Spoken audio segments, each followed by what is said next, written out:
মানুষকে জিম্মি রেখে তারা সত্য লুকানোর জন্য চেষ্টা করতেছে। আমরা আজকে এই পরিস্থিতিতে এসে দাঁড়িয়েছি, বাংলাদেশের ছাত্ররা, বৈষম্য বিরোধী ছাত্র আন্দোলনের সমন্বয়ক সহ সমন্বয়করা আমরা অনেকদিন যাবৎ নিজেদের মধ্যে ডিসকানেক্টেড ছিলাম। আপনারা ব্যাকগ্রাউন্ড সম্পর্কে জেনেছেন কিভাবে আমাদেরকে একটা ভয়ঙ্কর পরিস্থিতির দিকে ঠেলে দেওয়া হয়েছে। আমি আব্দুল হান্নান মাসুদ, ঢাকা বিশ্ববিদ্যালয় ক্যাম্পাস, আমি একজন সমন্বয়ক হিসেবে বারবার পুলিশ প্রশাসনের সাথে, আইনশৃঙ্খলা বাহিনীর সাথে আমাদের বিভিন্ন বিষয়ে নিরাপত্তা জনিত বিভিন্ন কথা বলতো, তারা আমাদেরকে হেল্প করার কথা বলতো। ঢাকা বিশ্ববিদ্যালয় 17 তারিখ ঢাকা বিশ্ববিদ্যালয় ক্যাম্পাসে আমাকে সররা গুলি করে 90টা গুলি দিয়ে আহত করা হয়। আপনারা সবাই নিউজে দেখেছেন। এরপরে তাও শেষ ছিল না, আমি ঢাকা মেডিকেল হসপিটালে যখন প্রাথমিক চিকিৎসা নিতে গিয়েছি, ঢাকা মেডিকেল হসপিটালে আমাকে ভর্তি করার জন্য রেফার করা হয়েছিল, কিন্তু সেখানে ছাত্রলীগ হামলা করার জন্য আসার কারণে আমাকে সেখান থেকে বের হয়ে আসতে হয়েছে। 1 ঘন্টার মধ্যে চিকিৎসা না নিয়ে পরিপূর্ণ চিকিৎসা, তারপর আমাকে একটা নিরাপত্তায় আশ্রয় নিতে হয়েছে। আমরা আজকে হচ্ছে আপনাদের কাছে আমাদের ডিপটেক একটু লম্বা হবে, আমাদের কিছু কথা আছে, কিছু বিষয় আপনাদের কাছে তুলে ধরার আছে। আমরা এখন যেই জায়গায় আছি, আমরা গতকাল ডিজিএফআই, র‍্যাব, ডিবি তাড়া খেয়ে আমরা গতকালকে কোনো মতে তাদের হাত থেকে রক্ষা পেয়ে আমরা এরপরে একটা জায়গায় সেই জায়গা থেকে আমরা আপনাদের কাছে সংবাদ সংগ্রহ করতেছি। আমাদের চেহারা দেখে বুঝতে পারতেছেন আমরা কি ধরনের বিধ্বস্ত অবস্থায় আছি। কয়েকটা বিষয় আপনাদের কাছে ক্লিয়ার করতে হয়।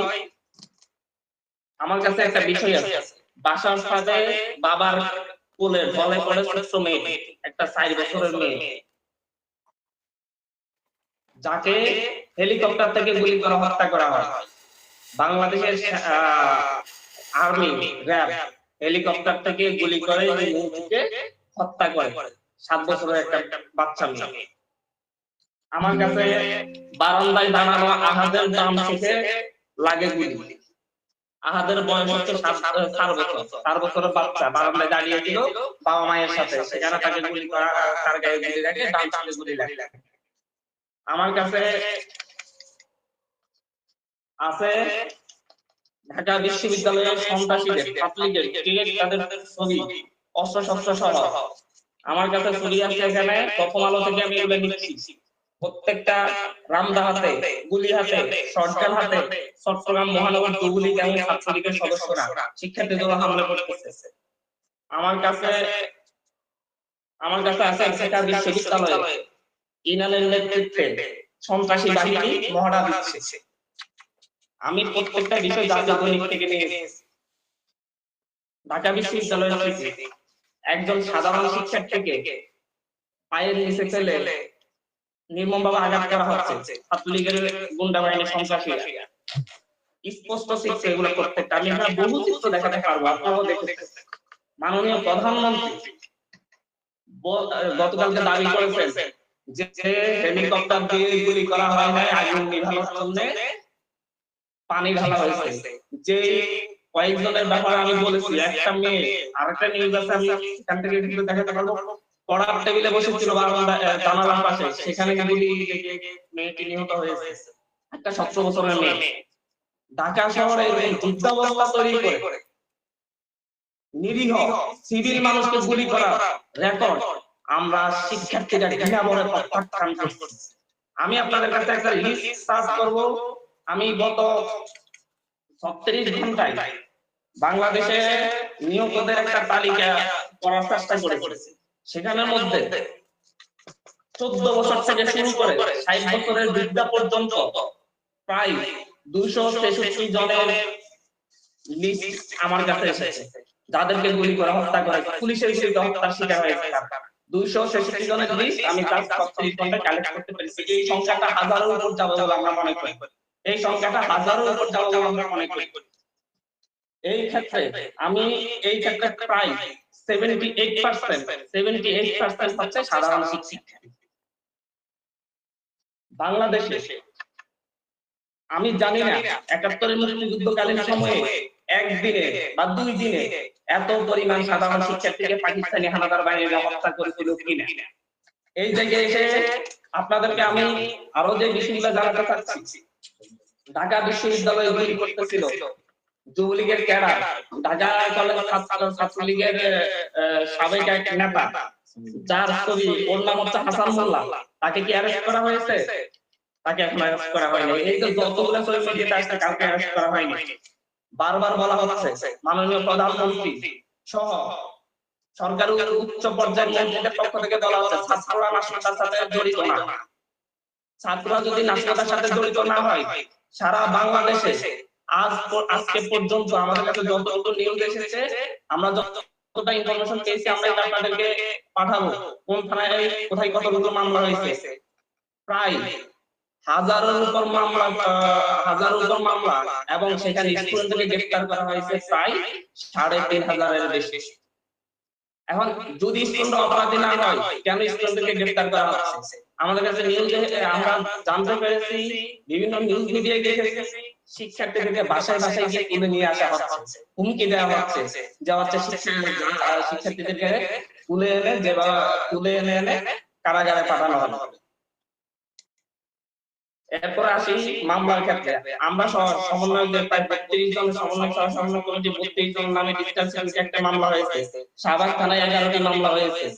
শাহবাগ থানায় ১১টি মামলা হয়েছে ঢাকা বিশ্ববিদ্যালয়ের সাধারণ শিক্ষার্থীদের নামে, যেখানে সবাই অজ্ঞাতনামা আসামি। একটা ভয়ঙ্কর পরিবেশ তৈরি করে, মানুষকে আতঙ্কে রেখে, বাংলাদেশকে যে মানুষকে জিম্মি রেখে তারা সত্য লুকানোর জন্য চেষ্টা করতেছে, বাট সত্য কখনো লুকানো থাকবে না। বৈষম্যবিরোধী ছাত্র আন্দোলনের পক্ষ থেকে এখানে আপনাদের কাছে ক্লিয়ার করতে চাচ্ছি এবং সারা বিশ্বের কাছে আহ্বান জানাচ্ছি। প্রথমে আমরা বিশ্ব পরিমণ্ডলে যত হিউম্যান রাইটস সংগঠন আছে, যত আন্তর্জাতিক সংস্থা আছে, চিলড্রেনদের সেভের জন্য যত আন্তর্জাতিক সংস্থা আছে এবং আন্তর্জাতিক প্রভাবশালী যত রাষ্ট্র আছে, তাদেরকে আহ্বান করব, আমাদের বাংলাদেশের শিক্ষার্থীরা ভালো নেই। হাজার জন জীবন দিয়েছে, আর লাখ লাখ স্টুডেন্ট এখন বাসা ছাড়া, ঘর ছাড়া, বাবা মা থেকে দূরে পালিয়ে বেড়াতে হচ্ছে। আপনারা অতি দ্রুত আমাদের নিরাপত্তার জন্য সরকারকে চাপ দিন। সরকারের উপর এই যারা ইউএন এর হেলিকপ্টার ব্যবহার করে, ইউএন এর গাড়ি ব্যবহার করে যারা শিক্ষার্থীদের উপর হামলা করেছে, তাদেরকে চিহ্নিত করে তাদের বিরুদ্ধে যেন আন্তর্জাতিক ব্যবস্থা নেওয়া হয়। প্রয়োজনে আন্তর্জাতিক আদালতে গণহত্যার বিরুদ্ধে যেন মামলা দায়ের করা হয়। আমরা বিশ্বকে আহ্বান জানাবো যে সরকারের উপর সর্বদিক থেকে পুলিশ বাহিনী, র্যাব বাহিনী যেভাবে গণহারে শিক্ষার্থীদেরকে হত্যা করেছে, তাদের বিরুদ্ধে যেন ব্যবস্থা নেওয়া হয়। আমরা আমাদের প্রবাসী ভাইদের কাছে আহ্বান জানাচ্ছি, প্রবাসী ভাইরা যারা যেখানে আছে সেখান থেকে যেন আমাদের স্টুডেন্টদের পক্ষে আওয়াজ তোলে, শিক্ষার্থীদের পক্ষে আওয়াজ তোলে। বাংলাদেশের যে একটা গণহত্যা চলতেছে, বাংলাদেশের যে একটা ক্র্যাকডাউন চলতেছে, বাংলাদেশের মানুষদেরকে যেভাবে অনলাইন থেকে বিচ্ছিন্ন করে গণহত্যা চালানো হয়েছে, এর বিরুদ্ধে যেন বিশ্ব পরিমণ্ডল তুলে ধরে এবং স্ব স্ব জায়গা থেকে প্রতিবাদ জানায়। আমরা সরকারকে বলবো, গভর্নমেন্টের কাছে বলবো, আপনারা যেটা করতেছেন বাংলাদেশের শিক্ষার্থীদেরকে পাকিস্তানি হানাদাররা যেভাবে মুক্তি বাহিনী দিচ্ছিল, আজকে পুলিশ বাহিনী, র্যাব বাহিনী, বিজিবি, বাংলাদেশ পুলিশ বাহিনী, র্যাব বাহিনী, বিজিবি তারা খুঁজতেছে, হচ্ছে বাসাবাসি গিয়ে ছাত্র খুঁজতেছে। এটা বন্ধ করুন, এটা আপনারা বন্ধ করুন।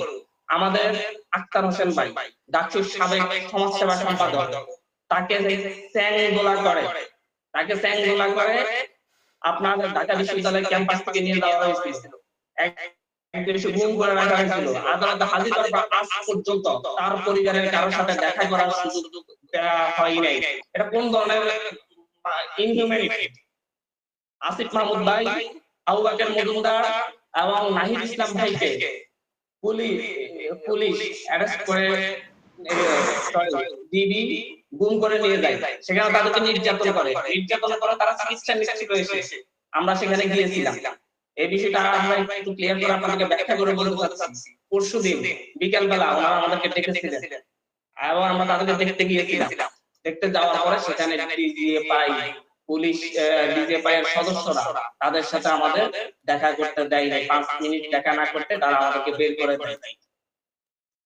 বের করে দেওয়ার পরে সেখানে তাদেরকে গৃহবন্দী করা হয়, পরের দিন তাদেরকে তুলে নেওয়া হয়। তারা বলতেছে তাদের নিরাপত্তার জন্য নাকি তাদেরকে তুলে নেওয়া হয়েছে। একদম অসুস্থ চিকিৎসারত স্টুডেন্টদেরকে কিভাবে তুলে নিতে পারে, এটা আমাদের প্রশ্নে আমাদের মাথায় ধরা। সরকারের কাছে আমরা জাতির কাছে সরকারের কাছে তিনটা বিষয় স্পষ্টভাবে বলতে চাচ্ছি।